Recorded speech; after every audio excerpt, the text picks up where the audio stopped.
खबर सिरमौर जिला के पांवटा साहिब से है, जहां पर एक गोरक्षक अपने घर से बेघर होने की कगार पर है। क्या है पूरा मामला, देखिए इस रिपोर्ट में।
साल 2019 में सचिन ओबेरॉय ने गौशाला शुरू की थी, जिसमें तमाम उन गोवंशों को गौशाला में लेकर आए जो लोगों ने बेसहारा छोड़ दिए थे। फिलहाल ये सभी जितने भी गोवंश है यहाँ पर पल रहे हैं, लेकिन आज के समय में खुद सचिन ओबेरॉय बेघर होने वाले हैं। गौ सेवक व गोरक्षक सचिन ओबेरॉय को गौ सेवा आज बेघर होने की कगार पर लेकर आ गई है। सड़कों से बेसहारा गोवंश को तो सचिन ने आसरा दे दिया, लेकिन अपने परिवार का आसरा बचाने में सचिन लाचार है। अपनी इस लाचारी को कभी भी उन्होंने जग जाहिर नहीं किया और न ही किसी के आगे हाथ फैलाए। लेकिन जब मीडिया को इस मामले की जानकारी मिली तो मीडिया ने अपना दायित्व निभाते हुए उस गौशाला की तरफ रुख किया, जिसे सचिन ने वर्ष 2019 यानी अब से 5 साल पहले शुरू किया था।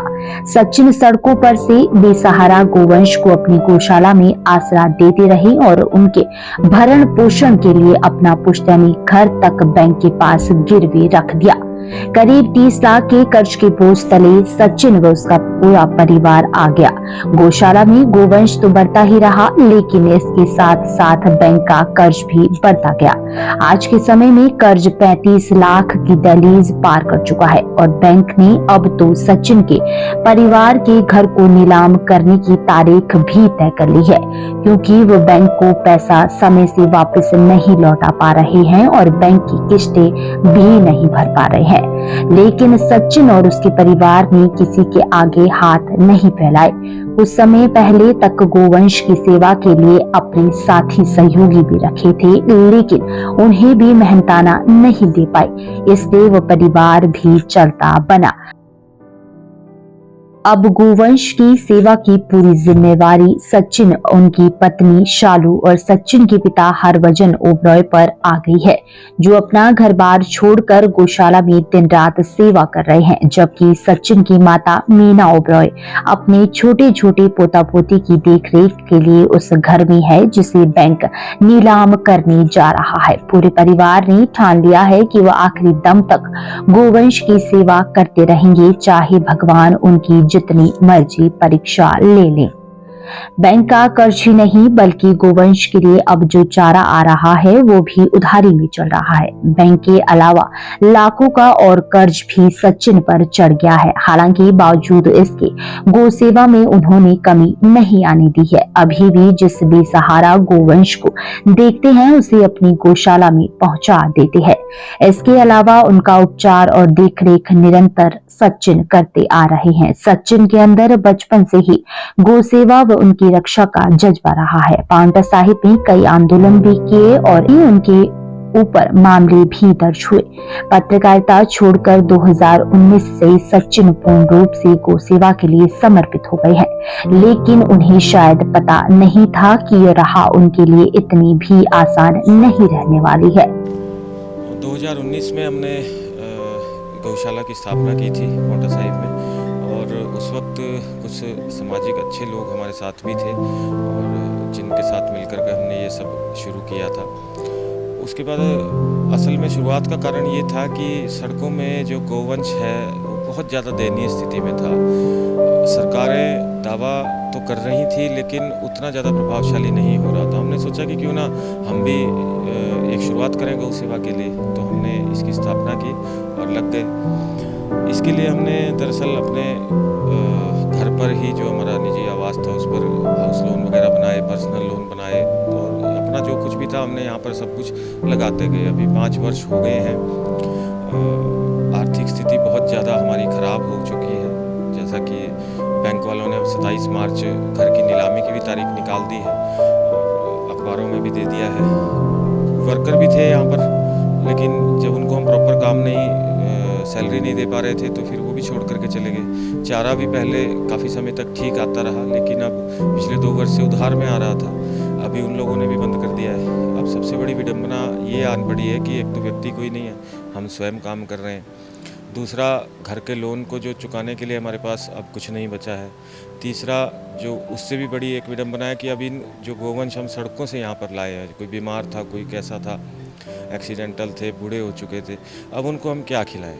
खिलाने के लिए भी हमारे पास अब कुछ ज़्यादा साधन नहीं बचे हैं। जो उधार में आ रहा था वो तो अब बंद ही हो चुका है। तो अब थोड़ा बहुत ये पुराली हमारे पास बची है, सूखा चारा बचा है।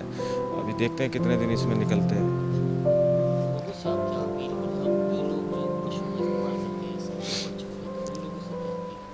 मैं सारे समाज से एक अपील करना चाहूँगा कि जिसका हम दूध पीते हैं वो हमारी माँ होती है। गौ माता उसी प्रकार है जैसे हमारे बुज़ुर्ग माता पिता घर में है। जब वो बूढ़े हो जाते हैं, नहीं कमा सकते, तो उनको भी घर से नहीं निकाला जाता। इस प्रकार एक गाय, 2 गाय या गौवंश जो भी हमने उसको इस्तेमाल किया है या उसका दूध पिया है तो वो हमारी माँ है। उसको हम सड़कों में ना फेंकें। कम से कम 1-2 गौवंश जो हमारे पास पुराना हो जाता है तो उसको हम घर में रखें। और दूसरा, मैं ये कहना चाहूँगा कि इस प्रकार से जो लोग पहल करते हैं कि गौवंश की सेवा करने की, और जैसे हम लोग 24 घंटे लगे हैं, तो समाज को उनके लिए आगे आना चाहिए, कुछ ना कुछ सहयोग करना चाहिए। हालांकि पाउंटा साहिब औद्योगिक क्षेत्र है, यहाँ दानी सज्जों की भी कमी नहीं है, लेकिन अभी तक शायद ही किसी ने उस गौ सेवक को हौसला दिया हो। लेकिन हम सिरमौर न्यूज के माध्यम से आप सभी से अपील करते हैं कि आप लोग उस गौ सेवक का घर बचाने के लिए आगे आए, जिसने अपना सब कुछ गोवंश की सेवा के लिए समर्पित कर दिया है और आज परिवार सहित खुद बेघर होने की कगार पर है।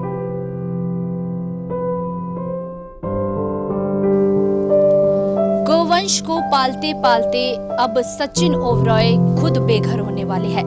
27 मार्च नीलामी की तारीख तय हो गई है, क्योंकि जिन गोवंश को पालने के लिए सचिन ओबरॉय ने कर्ज लिया था, उस कर्ज को चुकाने के लिए सचिन ओबरॉय असमर्थ है। अब देखना ये होगा कि हिंदू समाज या शासन प्रशासन इनकी मदद के लिए आगे आता है या नहीं। इस खास रिपोर्ट में अभी के लिए इतना ही। सिरमौर न्यूज पर अन्य खबरें देखने के लिए Sirmaur news YouTube channel follow करें और इंस्टाग्राम को भी जरूर फॉलो करें, फेसबुक को लाइक जरूर करें।